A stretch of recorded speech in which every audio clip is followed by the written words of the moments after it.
सो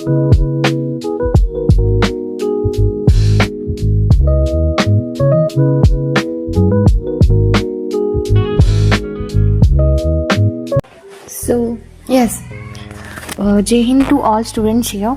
तो आज हम पढ़ने वाले हैं पर्सपेक्टिव इन डेवलपमेंट। ठीक है, ये आपके जेबीटी कोर्स से आएगा।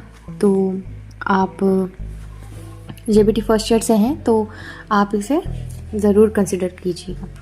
तो पहला है इंट्रोडक्शन टू डेवलपमेंट। डेवलपमेंट क्या होता है, meaning of growth and development का पहले मीनिंग पढ़ेंगे।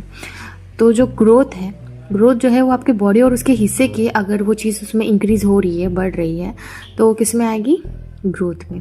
ठीक है, वो क्वांटिटेटिव चेंज होता है जिसे हम मेज़र कर सकते हैं, हाइट, वेट, लेंथ, ऐसे करके अपन उसे मेज़र कर सकते हैं। ग्रोथ जो है वो एक लिमिट तक, एक पीरियड ऑफ लाइफ तक आपका बढ़ेगा। जैसे आप 18 साल के तब तक आपकी हाइट बढ़ेगी ना गर्ल, ठीक है, तो वो चीज़ है। या एक जैसे एक एग्जाम्पल है यहाँ पे, a child grows from 2.5 kg at birth to 25 kg at the age of 6 years। तो बच्चा जो है वो 2.5 किलो से 25 किलो तक का जो उसका सफ़र होता है 6 साल के अंदर अंदर, वो किस में आएगा, ग्रोथ में। ठीक है, अब दूसरा है डेवलपमेंट। डेवलपमेंट क्या होता है, डेवलपमेंट होता है उसमें क्वालिटेटिव बदलाव होते हैं, मतलब फिजिकल चेंजेस के साथ साथ बच्चे में इमोशनल, सोशल और मॉरल चेंजेस भी आते हैं। ठीक है, और उसमें मैच्योरिटी आती है। बेसिकली बच्चा जो है बोलना सीखता है, या लॉजिकली चीज़ों को लेना चलता है, लोगों से दोस्ती करता है और प्रॉब्लम्स को सॉल्व भी करता है। वो सारी चीज़ें किस में आती हैं, डेवलपमेंट में। जैसे इन शॉर्ट में है growth, size and structure, development, function and ability. Growth is part of development but development is broader then growth. मतलब जो डेवलपमेंट है वो बहुत बहुत 1000 गुना या 100 गुना ज़्यादा इससे है, ग्रोथ से बढ़ के है। अब difference between growth and development हमने पहले ही डिस्कस किया। जो उसका नेचर है ग्रोथ का, वो क्वान्टिटेटिव होता है, वेट वगैरह से अपन उसे मेजर कर सकते हैं। और डेवलपमेंट में बच्चे की स्किल वगैरह से हम क्वालिटेटिव जो फंक्शंस होते हैं वो देख सकते हैं। और एक्सपेक्ट्स होते हैं, जैसे फिजिकल चेंजेस होते हैं ग्रोथ में, लेकिन जो डेवलपमेंट है उसमें फिजिकल चेंजेस के साथ साथ मेंटल, सोशल, इमोशनल चेंजेस होते हैं। और जो ग्रोथ का प्रोसेस है वो एक लिमिट तक रहता है और रुक जाता है, लेकिन डेवलपमेंट है वो हमेशा तक रहता है, लाइफ लॉन्ग प्रोसेस है ये।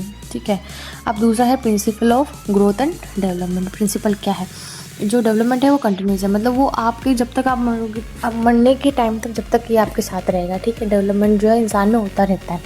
और development follows an orderly sequence, मतलब ऐसा है कि धीरे से धीरे जो है डेवलपमेंट एक साथ नहीं होगा, धीरे से धीरे बढ़ता है, आगे बढ़ता है। एंड नेक्स्ट है रेट ऑफ डेवलपमेंट वेरीज। अब इसमें क्या है, हर बच्चा सेम पेज पे ग्रो नहीं करता है, हर बच्चे के अलग अलग फेज होते हैं, वो अलग अलग चीज़ों पे ग्रो करता है। जैसे अगर कोई बच्चा 1 साल की उम्र में बोलना सीखेगा तो दूसरा बच्चा है वो 2 साल की उम्र में बोलना सीखेगा।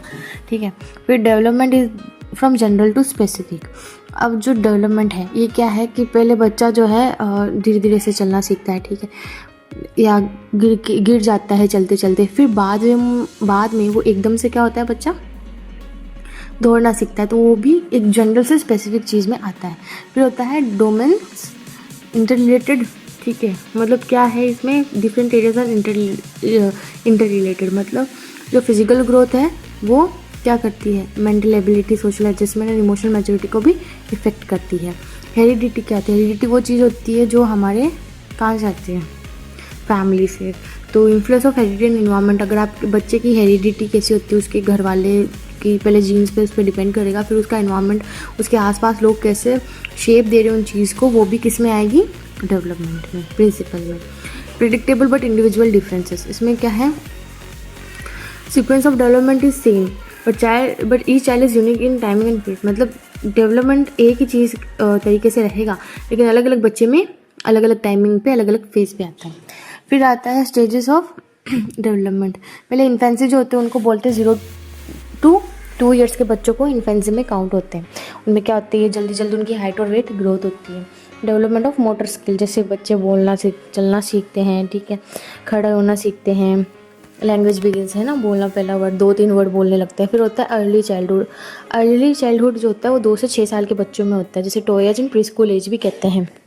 फिर लैंग्वेज डेवलपमेंट इज़ रैपिड, मतलब बच्चा जल्दी जल्दी बोलना भी सीख जाता है धीरे धीरे उस उम्र में, मतलब उसकी समहाउ क्लियर हो जाती है जैसे उसका बोलना होता है। और उसमें हर चीज़ की एक्साइटमेंट रहती है कि जानने की चीज़ की क्यूरियोसिटी रहती है। एंड दूसरा है तीसरा है लेट चाइल्डहुड, मतलब 6 से 12 साल की उम्र को हम क्या बोलते हैं, लेट चाइल्डहुड। इसमें क्या होता है, बच्चा जो है सोशल स्किल अपने इम्प्रूव करता है, ठीक है, और लॉजिकल रीजनिंग उसकी इम्प्रूव होती है और अपने पेरेंट्स पे कम डिपेंड होने लग जाता है, धीरे धीरे खुद के काम खुद करने लग जाता है। एडोलेसेंस में क्या होता है, 12 से 18 साल के बच्चे होते हैं, उसका क्या होता है कि प्यूबर्टी जो है उस पर लगती है, हार्मोन्स चेंज होते हैं, ठीक है, फिजिकली चेंज होता है, मतलब अगर लड़का है तो उसकी आवाज़ थोड़ी भारी हो जाती है, दाढ़ी मूंछ आने लग जाती है जैसे। एंड फिर उसके बाद है हाँ, ये इंटरेस्ट इन अपोजिट सेक्स, ये भी सब किस में आएगा, अपने स्टेजेस ऑफ डेवलपमेंट में ही आएगा। ये एडल्टहुड में आता है, 18 एडल्टहुड और 18+ के जो बाद में होते हैं उनको एडल्टहुड बोलते हैं। जैसे वो करियर वगैरह पे फोकस करते हैं, ठीक है, फैमिली पे, और जिम्मेदारियां उठाने लगते हैं, मैच्योरली सोचते हैं, इमोशनल कंट्रोल कर लेते हैं। और तो इसमें क्या होती है, old age brings physical decline but mental maturity में कंटिन्यू। जो उम्र होती है, बढ़ती उम्र जो है वो कम होती जाती है, मतलब हमारी फिजिकली हमारा कहीं ना कहीं जो है हमारे जैसे जो नसें हैं वो दिखने लग जाती है, जैसे भी रिंकल्स आ जाते हैं फेस पर जो इंसान अगर दिमाग से मैच्योर हो जाता है वो चीज़ें कंटिन्यू रहती हैं और वो सब चीज़ें डेवलपमेंट का हिस्सा होती है। अब आता है factors affecting development.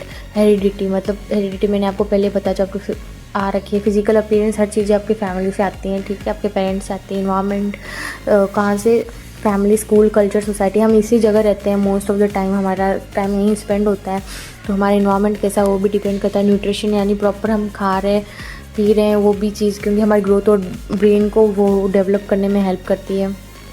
Health and physical activity, मतलब बच्चा इन्फ्लुएंस स्टैमिना एंड इम्यूनिटी, मतलब बच्चा हेल्थ या मतलब फिजिकल एक्टिविटी में ध्यान दे रहा है नहीं दे रहा है, ऐसा नहीं कि सारे दिन मोबाइल या PC इन्हीं का यूज़ कर रहा है, लेकिन अगर वो बाहर खेल रहा है, फिजिकल एक्टिविटी जहाँ पे उसकी फिजिकल एक्टिविटी वो होती है जहाँ पे आपका बॉडी का मूवमेंट हो रहा हो, ठीक है, तो उसमें ये आ जाते हैं। नेक्स्ट है सोशियो इकोनॉमिक कंडीशंस, मतलब बच्चे को वो भी इम्पेक्ट करता है, मतलब उसकी अमीरी गरीबी भी इफ़ेक्ट करती है इन चीज़ों में। फिर आता है emotional social support. Emotional and social support ये होता है कि उसके घर वाले उसको कैसे, अगर उसके घर वाले में अगर वो रोज़ देखेगा उसके घर में लड़ाई वगैरह, तो वो बच्चा वैसे ही ग्रो अप होगा, अगर वो प्यार वगैरह देखेगा तो बच्चा वैसे ही ग्रो होगा, ठीक है। फिर हमारी थ्योरीज ऑफ डेवलपमेंट, मतलब बहुत सारी थ्योरीज हैं, हम उनमें एक से एक पढ़ेंगे। पहले पाइगेट्स कॉग्निटिव डेवलपमेंट थ्योरी, इसमें क्या है, सेंसरी मोटर किसको बोला है, 0 to 2 ईयर्स के बच्चों को, ठीक है, जो बच्चे टच करके, देख के, मूव करके सीखते हैं, ठीक है। फिर प्री ऑपरेशनल क्या होता है, 2 से 7 साल के बच्चों के, ठीक है, वो इमेजिन करने लग जाते हैं हर चीज़ें, मतलब धीरे धीरे अपने इमेजिनेशन के हिसाब से करते हैं। फिर कॉन्क्रीट ऑपरेशनल क्या होता है, 7 से 11 साल के बच्चे, ठीक है, वो क्या करते हैं, हर चीज़ें समझते हैं, ठीक है, लॉजिकल रीजनिंग ढूंढते हैं कि इस चीज़ के क्या, लॉजिकल सोचते हैं और हर चीज़ को समझने लगते हैं, धीरे धीरे चीज़ों को, जो चीज़ वो कर रहे हैं वो भी समझने लगते हैं। ऐसा नहीं है कि वो बिना सोचे समझे कुछ कर रहे होते हैं, वो समझते हैं फिर करते हैं। फॉर्मल ऑपरेशनल किसको बोलते हैं, 11+ ईयर्स के होते हैं, वो अलग ही उनकी थिंकिंग हो जाती है, ठीक है। एब्स्ट्रैक्ट माइंड, मतलब सबसे अलग ही वो सोचने लग जाते हैं, ठीक है। मतलब इसमें ये सारी जो है पाइगेट्स कॉग्निटिव में डेवलपमेंट थ्योरी में क्या है, बच्चे का दिमाग का डेवलपमेंट बेसिकली इसमें बताया गया है। फिर ब्रूनर्स कॉग्निटिव डेवलपमेंट थ्योरी क्या है, ब्रूनर्स कॉग्निटिव उसमें है इनएक्टिव, सबसे पहले तो इनएक्टिव स्टेज जिसमें बच्चे जो है एक्शंस करके सीखता है। फिर आइकॉनिक स्टेज किसे, वो इमेजेस को देख देख के सीखता है। फिर सिंबॉलिक स्टेज किसे बोलते हैं, वो सिंबल्स या लैंग्वेज से, जैसे उसके सामने वाला बोल रहा है वैसे बोल के वो सीखता है, ठीक है। अब नेक्स्ट है humanistic psychology, Maslow and Rogers ने की थी। तो stresses self actualisation, becoming best version of oneself, मतलब वो क्या करते हैं, अपने बेस्ट वर्जन तक पहुँचते हैं, ठीक है। फिर focus on child's needs, interest, freedom, creativity, ठीक है। हमें बच्चों को क्या करना चाहिए, उनके बच्चों की नीड्स को, उनके इंटरेस्ट को, उनके फ्रीडम को ध्यान देना चाहिए, और टीचर को क्या करना चाहिए, पॉजिटिव और सपोर्टिव इन्वायरमेंट रखना चाहिए और बच्चे को देना चाहिए ताकि वो अच्छे से ग्रो कर सके, डेवलप कर सके खुद को। फिर आता है इंड्यूरिंग थीम्स इन डेवलपमेंट, ये क्या होता है, multi dimensional nature, development involve physical, mental, social, emotional and growth. Multi dimensional nature किसे बोलते हैं, जिसमें डेवलपमेंट का किस में इन्वॉल्व होता है, फिजिकल में, मेंटल में, सोशल, जो कि हमने पहले भी पढ़ी थी कि डेवलपमेंट जो है फिजिकल के साथ साथ mental, social, emotional, moral growth को भी सपोर्ट करता है। फिर आता है कंटिन्यूस वर्सेस डिसकंटिन्यूस, कुछ जो स्किल होती हैं लाइक वोकैबुलरी डेवलप ग्रेजुअली, मतलब धीरे धीरे बच्चा बोलना सीखता है। कभी कभी क्या होता है, बच्चे ऐसे मुंह से, उनके ज़ुबान से कुछ और निकल जाता है। कहते हैं कि उनके वर्ड्स थोड़े डिस्टिंग्विश हो जाते हैं उस वजह से।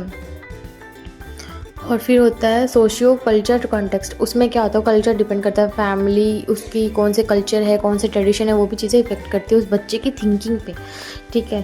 फिर सोशल इन्फ्लुएंसेस, जैसे क्या होता है, बच्चा क्या क्या देख रहा है, मीडिया देख रहा है, ठीक है, मतलब हर चीज़ें जो होती हैं उसके आसपास होती हैं वो उसके डेवलपमेंट को अफेक्ट करती हैं। फिर है गैदरिंग डाटा अबाउट चिल्ड्रन। पहले नेचुरलिस्टिक ऑब्जर्वेशन, हम बच्चे को कैसे ऑब्जर्व कर सकते हैं, पहले तो ये है observing children in their natural environment, home, playground. मतलब वो अब आप सबसे पहले तो उन्हें क्या करते हैं, बच्चों को नेचुरल सेटिंग में ऑब्जर्व करना होता है, ठीक है। उनके जहाँ पे वो खेल रहे हैं अपने घर में, वो जो एक्चुअल में रहेंगे वो अपने घर में या प्लेग्राउंड में रहेंगे, ठीक है, खेल रहे होंगे तब। वरना अगर आप देखो कि बच्चों का घर पे कुछ बिहेवियर और होता है और स्कूल में कुछ और होता है, तो ये चीज़ें होती हैं। फिर होता है,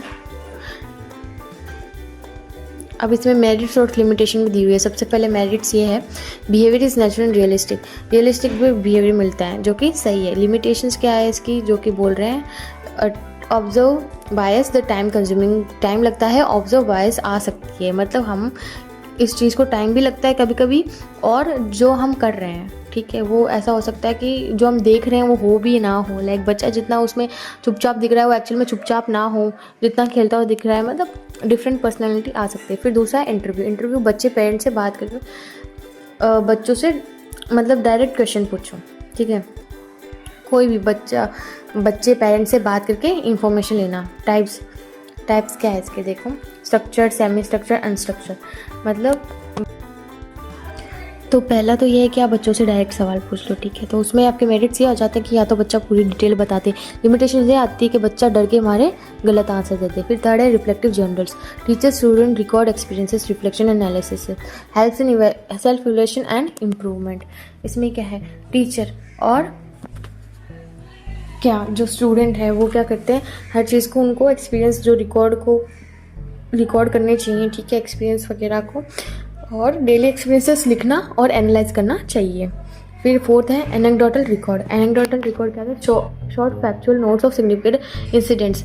जैसे बच्चा जो है अपनी एक दोस्त को हेल्प कर रहा है, ठीक है, छोटे शॉर्ट नोट्स, इंपॉर्टेंट इंसिडेंट जो सिग्निफिकेंट, अलग से इंपॉर्टेंट जो इंसिडेंट हुए हैं, जो चीज़ें हुई हैं, उनको एक रिकॉर्ड करना, ठीक है। Useful for tracking social and emotional development, ठीक है, ये यूज़फुल होता है। फिफ्थ है नैरेटिव्स क्या है, detail description of child's behaviour experience. मतलब बच्चे को एकदम आराम से उसकी जो चीज़ें हैं पूरी डिटेल में लिखनी होती है, जो बच्चे का डिस्क्रिप्शन में लिखनी होती है, ठीक है। इसमें क्या होता है, बच्चे की आप पर्सनैलिटी आराम से समझ सकते हैं और लॉन्ग टर्म डेवलपमेंट भी हो सकता है। और ये कुछ क्वेश्चंस हैं, ये आप चाहते हो तो आप मुझसे PDF ले सकते हो कमेंट करके। तो या this was what for today. मैं नेक्स्ट चैप्टर जल्दी लेके आऊँगी।